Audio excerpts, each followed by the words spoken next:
Alright, while I'm struggling to concentrate, let's just make a video instead.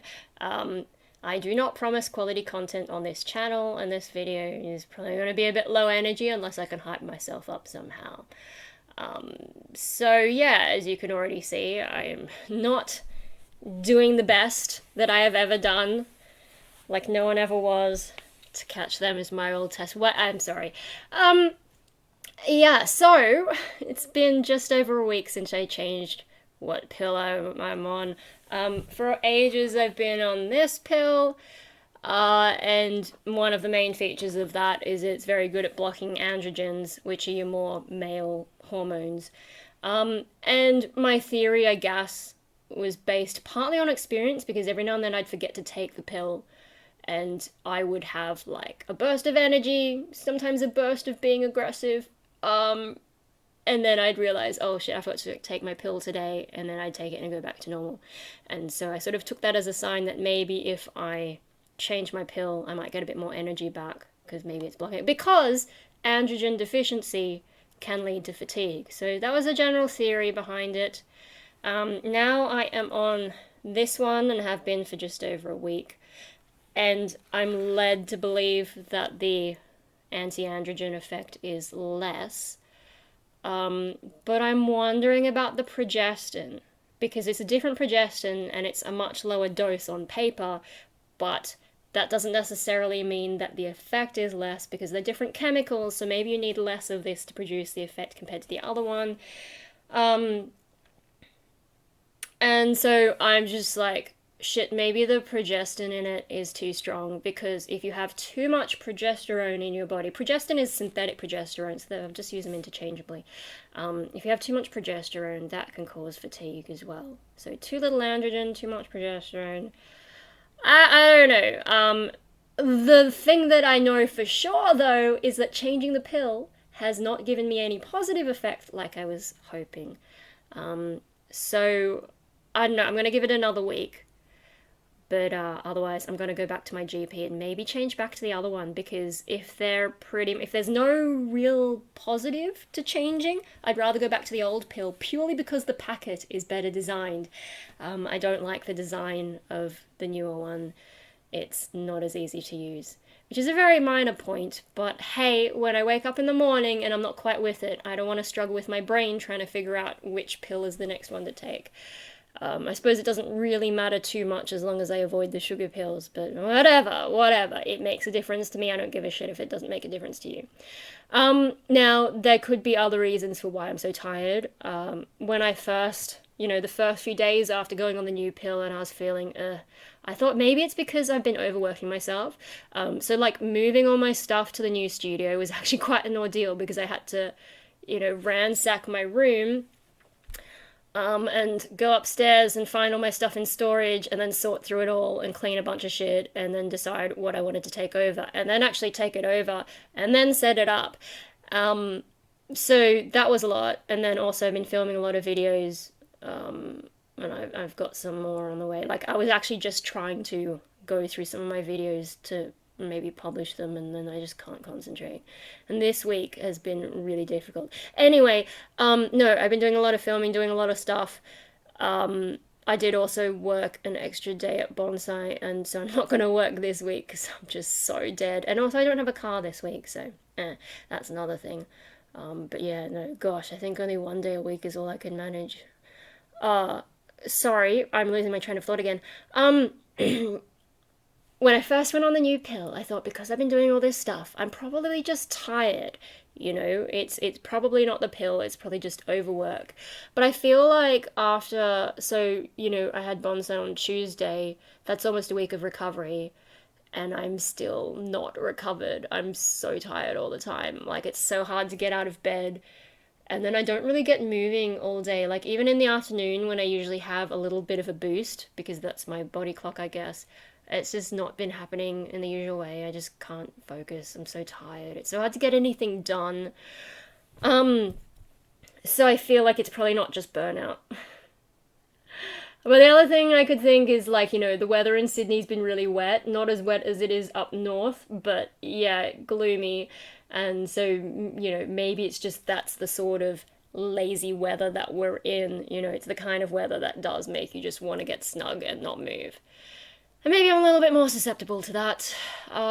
Could also be that my hay fever just won't go away, and although like I've had hay fever for ages, and like this recent one is just like months and months and months of hay fever. And I don't always feel like this. I don't know that I could just blame the hay fever. I don't really go out much, so chances of catching COVID are very low.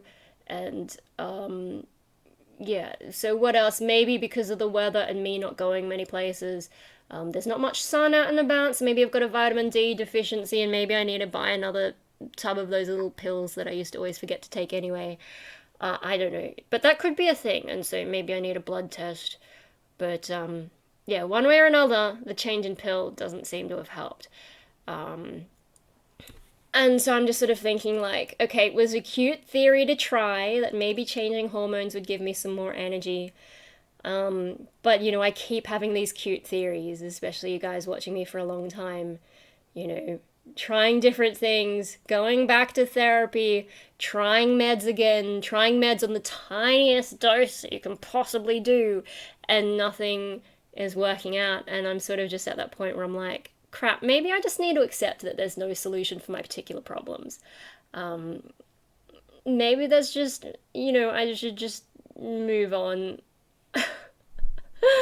Just go back to the old pill and stop trying to change things with my body chemistry and whatever. I'm just kind of stuck.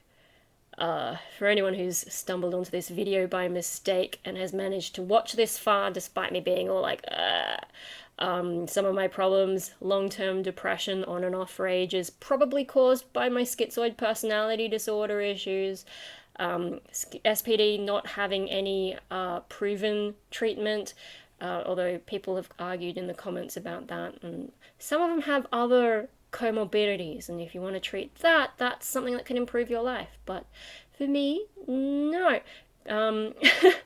And, you know, people trying to tell me to do all these therapies, half of which I've already done, and I'm just like, yeah, guys, just leave me alone. Oh my god. Oh, and another problem I have is I don't think this is SPD specific. My body, biologically, for some reason, I can't handle antidepressants. I think some of them probably did have an effect, but I just get all these really bad side effects that kind of cancel out the positives, and so it's not worth taking. So yeah, I can't take medication for that reason. There is no medication for SPD, but I have the depression, you know, recurring all the time, and so the medication should work for that. But I can't take it, so I'm kind of a little bit screwed there, and yeah, and then, you know, problems with therapy. In theory, you can do therapy for depression despite having SPD, but having SPD can make therapy a lot harder because of the social issues. So there's that stuff. Anyway, I don't want to talk too much about schizoid. I feel like I need to start phasing out how much I mention that because, yeah, all the attention from people sort of swamping those videos and people from the schizoid communities, whether or not they want to call themselves communities, I don't know, but yeah, I like, especially in the past week, there's been a bit more attention than I really want, and people like approaching me for stuff, and I'm like, I realize I'm not actually that interested in my own disorder. Just because I have the same disorder as you doesn't mean I feel you are relatable to me in any way. Which you should be able to predict if you have SPDs, that I wouldn't connect with you. But people have been trying to connect with me anyway, and it's just all a bit much. And then also people trying to tell me what my life is like when they don't actually know. Like, they literally just found my channel and they think they know things about me, and I'm just like, yeah, no, go away. Like, there's a part of me that's trying to do the education awareness thing, so I respond to everyone who comments. But there's the part of me that's just like, what the fuck have I got myself into? This is not what I'm about. Anyway, so there's a 10-minute ramble about stuff, and then I've got to get back to trying to sort out these other, like, the videos are all recorded and uploaded. It's just I haven't put in a description or sorted out any of that metadata type stuff. And I just made some thumbnails, or just screen captured some thumbnails, and that's as far as I got. And then I'm like, no. And so here I am just rambling with very low energy. Anyway, it's about lunchtime. Maybe if I eat something, I'll get a bit more energy. Maybe if I get some sugar or some caffeine or tried singing. That helped for like, 3 minutes, the length of a song, and now I'm just. Ugh. Anyway, so that's where I'm at. I try and be perky all of a sudden. Yeah. Like and subscribe and share and comment are the things that you meant to say at the end of YouTube, but I feel like maybe calling out for that kind of interaction is not where I'm at the moment. I don't know that I have the energy to interact with a bunch of people. Anyway, that's it. That's it. I'm done. I'm going, because now I have to upload this video and concentrate on it as well. Oh,